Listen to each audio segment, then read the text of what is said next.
from Columbia in high definition. This is WIS News 10 Awareness. Thank you for joining us for Awareness. I'm your host, Megan Norman. In April, football players at Northwestern University voted on whether to unionize. A regional director for the National Labor and Relations Board found the school's football players could be considered employees and therefore allow the same benefits as other university employees, including a paycheck. Northwestern is challenging that decision right now, so the ballots cast by players on whether or not to form a union have not yet been counted. This issue is not only relevant for that Big Ten school. The question of whether student athletes deserve to be paid or compensated in some way for their contribution to their school's athletic programs is also up for discussion here in the SEC. Now that we're in football season, I sat down with USC's head ball coach Steve Spurrier to talk about why he supports a stipend for his players. Coach Spurrier, thank you so much for being with us this morning. Now, you were one of the first college coaches to come out in support of paying your players years ago. Do you still feel that way? Do you still support that idea?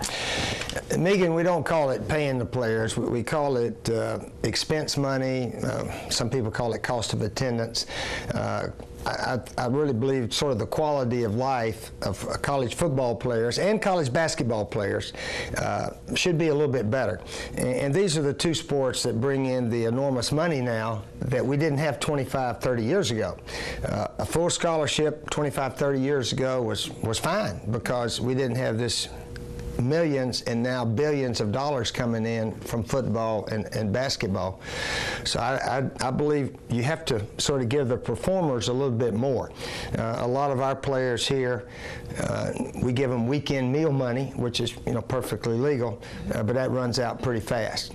So I just believe because of the tremendous amount of money they create for our universities and us coaches and everybody else, that they should share in it a little bit. So how do you see it playing out? Would it be a stipend in your mind, or how would that work? Because you realize Northwestern University, they want to consider themselves, the football players, as employees of the university. Do you think USC's football players should be employees of the school?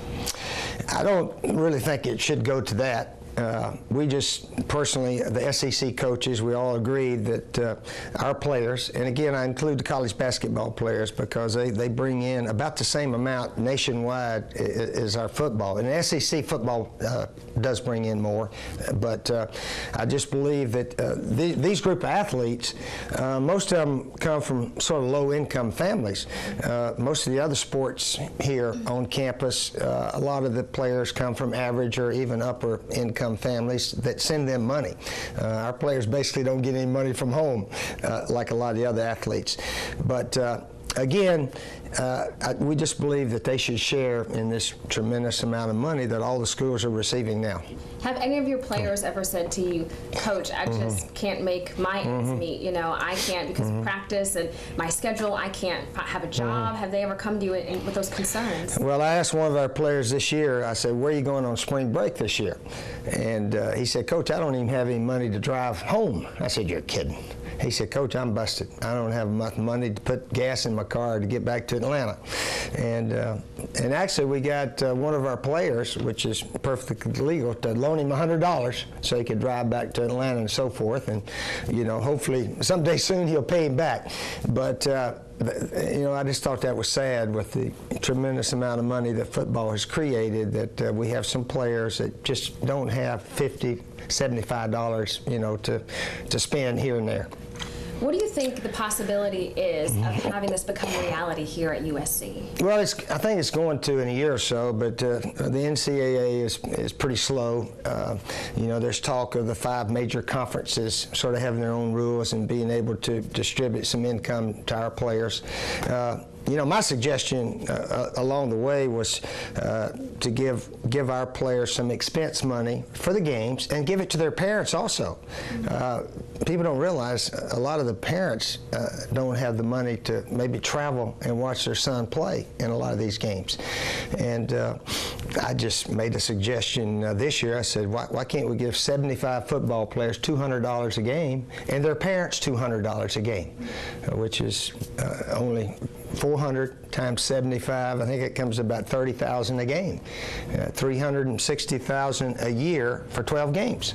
That's not a lot of money when you see what's coming in. I think here at USC, our total income was like $83 million. Alabama, Georgia, and some of those are well over $100 million.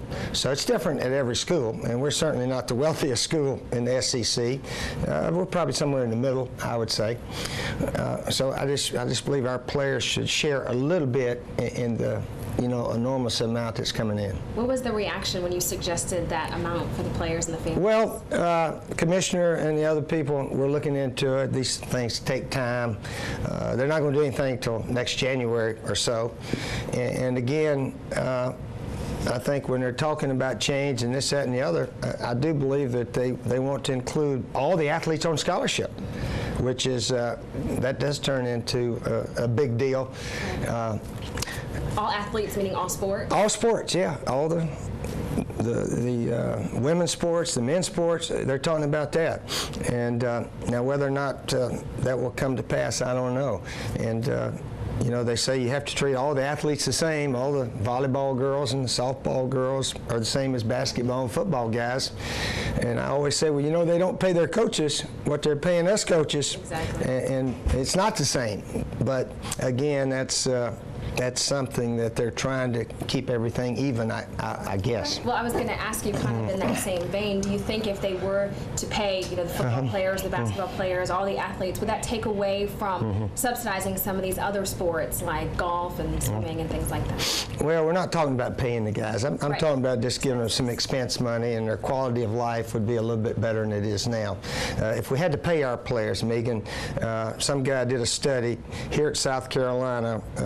Most of our players would be worth maybe between $100,000 and $300,000. Marcus Lattimore, for example, and Connor Shaw, they'd be worth $300,000 a year for what they bring in and what their value is. So we're not talking about paying them. We're just talking about giving them a little extra money to live a little better quality of life. All right. Coach Spurrier, thank you so much for your time and sitting down with us. Thank you, Megan. We've heard from a top SEC coach, but how do the players feel about this issue? Still to come on Awareness, former USC players and an athletic director weigh in on the discussion.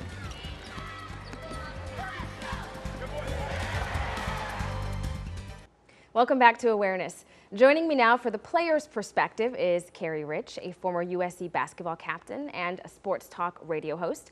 Also, Terry Dozier, another former USC basketball standout who has played in the NBA and abroad, and Willie Washington, the athletic director at Benedict College. Thank you all so much for being with me this morning.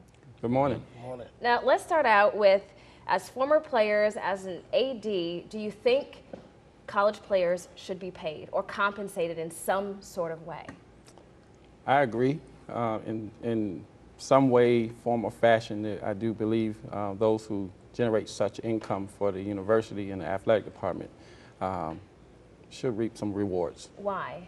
Well, I was a byproduct of a single-parent home coming out of Baltimore along with my twin brother. And we also came with our sister. And life on campus was difficult, and that's back in the mid to late 80s. And the cost of living has gone up. But I also worked 6 years in academic support at the University of South Carolina, and I seen the struggle of the athletes when I was working there.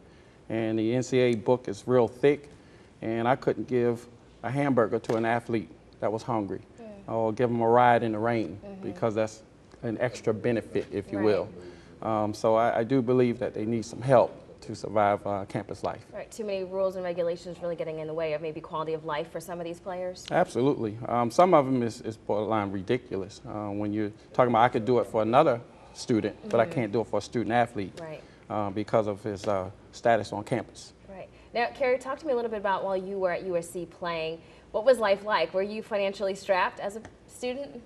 Absolutely. And I get every side of the argument. I get every facet of the argument.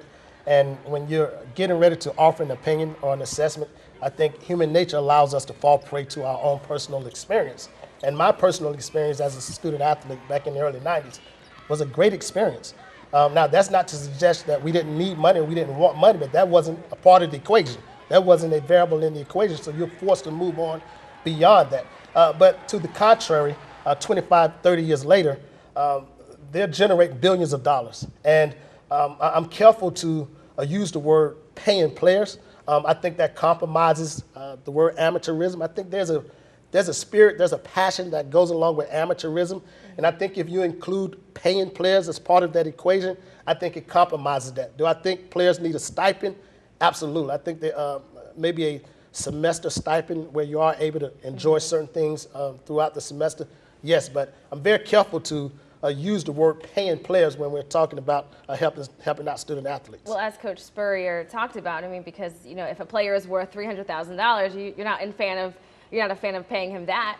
And right? you're also talking about opening up a Pandora's box. Sure. You have taxes, labor laws.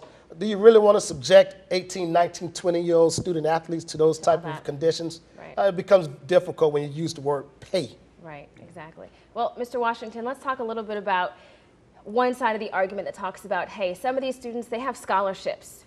They're getting exposure out there on the field or on the court. Isn't that enough?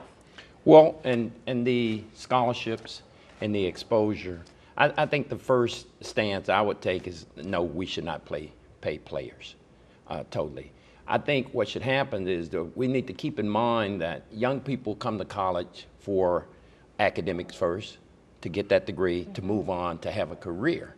Now, I'm also aware that there's some expenses that's there that young people would need additional monies for. But the NCAA, and I've had the opportunity to serve on the management council for Division II. One of the things is that we tried to make certain that those needs would be met through some type of program with the NCAA. If additional money is needed to fly home for a funeral, there's a program that would give you money for that. If money is needed for clothing, especially on the Division I level, money is there for that. For summer camps, there's all different types of programs there. But to say we're going to pay a player, because it's no way you could be equitable. Most of the people talk about, okay, we're going to play the football guys, we're going to play the basketball guys. But, you know, at Benedict College, we have 16 sports. But we're a Division II school. And I think if they enact this type of program, a lot of the D1 smaller schools now, when you talk about the SEC and you talk about the power conferences, there's a lot of money being made. Right. But what about all those conferences that's not making money? Sure. Then they're going to have to revert back. They're going to have to leave that level because no one will be able to recruit those kids unless you're paying those type salaries. Right. And I'm a firm believer that emphasis should be placed on extending the length of that scholarship. Where at Division I level or Division II, if you recruit a kid, you make a commitment to keeping that young person until they graduate. Even if they leave and come back, that money is still there. Now that's how, if you really want to help someone, so that they'll have this career later on in life. Instead of saying 1 year we can send you away, it's a 1 year deal. Let's go back to the old ways when I played in the 70s. Where you got that 4-year scholarship. Let's put more money in the programs where books are needed, or if they need to go to summer camps, or if they need this. Let's put the money in the program so it can be managed. We're not going to have paid student athletes because they're no longer amateurs. They're no longer student athletes. They're workers for that institution. Well, let me ask you this question. Do you think unionizing goes too far? Yeah, you start to get into unionizing, and you, again, what Coach Rich said is, you know, you start getting into tax issues and labor laws and all those things. I actually shared this on many forums. I believe we can match dollar for dollar in a savings plan for student athletes, because many of the student athletes that put their blood, sweat, and tears on the athletic field, upon graduation, even with a college degree, are at a disadvantage with their fellow students that they go to school. Case being, they can't work during their college experience because they are working because of their commitment to the athletic program.